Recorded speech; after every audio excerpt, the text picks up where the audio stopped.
Morning, everyone. Well, yesterday I suggested to you that you should read ahead, have a look at the rest of the Gospel of Mark, chapter 3. One of the things that I should perhaps mention to you is that obviously all of these presentations we do for you are pre-recorded. And some of you might be saying, yeah, well, I'm recording this one straight after the one that I did for the day before. Well, yes, that's true.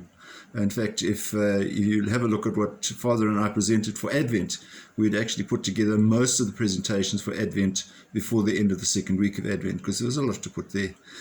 So yes, we do things in advance. And if you want to be really clever, if you have a look at the Growing Faith website the night before the talks are supposed to be given, you can actually pick up the morning presentation already. So you can kind of do a bit of time traveling, sort of, seeing something that hasn't happened yet. Wow.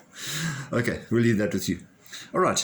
So looking at chapter, first of all, today's a feast of St. Agnes. And St. Agnes, not a lot known about her, other than she died at the age of 12. She was martyred at the age of 12. What kind of young girl at the age of 12 would be courageous enough to stand up for her faith and be put to death?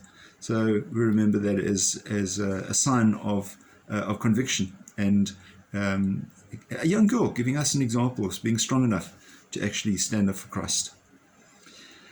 The interesting thing that we have today, Jesus once again is going out and curing people and all the rest of it. But the closing verses of the reading, in verses 11 and 12, and whenever unclean spirits saw him, they would fall down before him and shout, "You are the Son of God." And he warned them sternly not to make him known. The evil spirits recognized Jesus. The evil spirits knew who he was. Often the whole issue of the real presence in communion is questioned. How many people actually recognize the real presence in communion?